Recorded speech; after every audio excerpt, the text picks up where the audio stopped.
to the next dimension.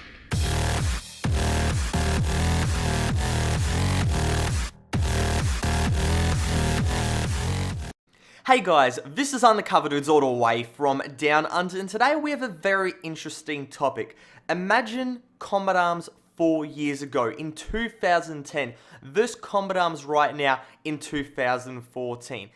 If you had the opportunity, would you go and roll back the clock? Would you go and roll back those 4 years in order to make this game better? Worse? It's all your personal opinion, but that's what I'm going to be talking about today. If we had the opportunity, would we go and roll back the game?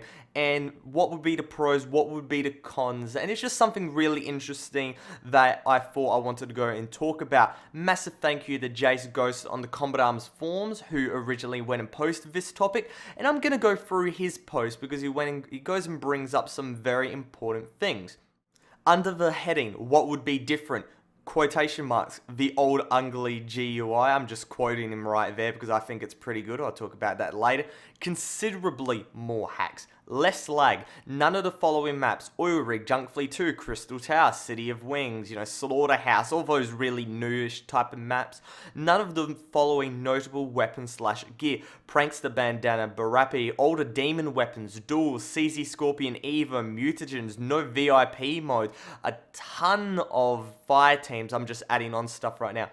A ton of fire team modes, Gun Emporium, the complete redo of like weapon renewal. There's so much stuff that Nexon have gone and added in these past 4 years. And you have to go and balance up. Would it actually be better for the game or would it be worse?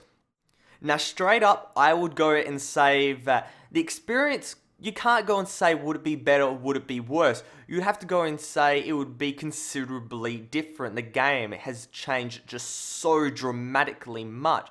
But my personal preference would be the game in the 2010. That's when I personally liked it most. And I think the main reason behind it is that nowadays in Combat Arms, there's just too much stuff to go and use, and more content is generally better when you look at any free-to-play first-person shooter or any game in general.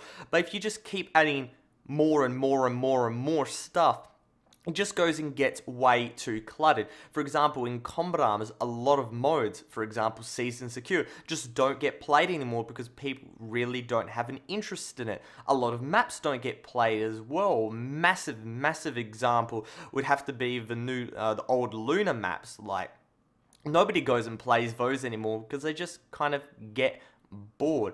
It's better if a game company, in my opinion, go and focus a lot of their time into something that's going to be played for a long time. Like Oil Rig, that wasn't even developed by Nexon, so it's a bad example, but that guy put a lot of effort into that map, and it's the most played map in Combat Arms.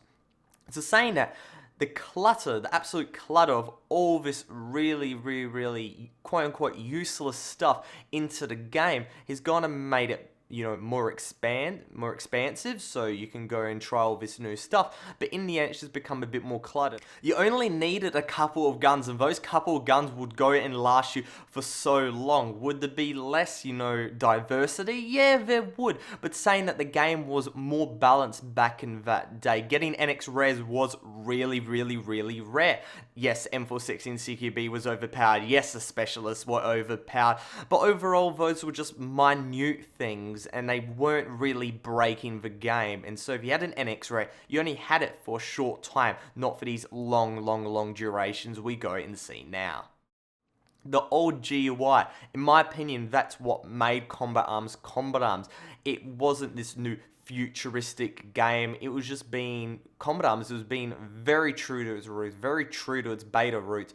And I know Nexon did it. They wanted to give it a new look, make it more updated, but all in all, I still do prefer the old GUI. You can't get it nowadays because of all the new stuff they've gone and added in. But saying that, it was really nice. But the one downfall of, there is a couple actually. Specialists were pretty overpowered. M416 CQB was pretty overpowered. Fireteam grinding was ridiculous, and you just saw Fireteam all the time. What else was there? Hackers. That's it. That's what I'm talking about. I was leading onto that. Hackers. There was a lot of hackers in 2010. And that's what ruin the experience for a lot of people. If you could take out hackers from that period, it would literally be the golden period of Combat Arms. I still believe it's a golden period, but it would even be a more golden period of Combat Arms.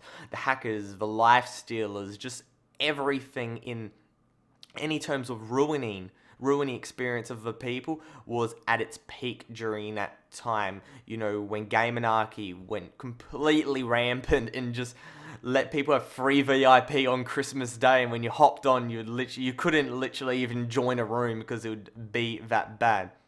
But for all that I've gone and talked about in these last couple of minutes about the positives and the negatives, and then be perfectly honest, the negatives do outweigh the hackers were really, really, really bad.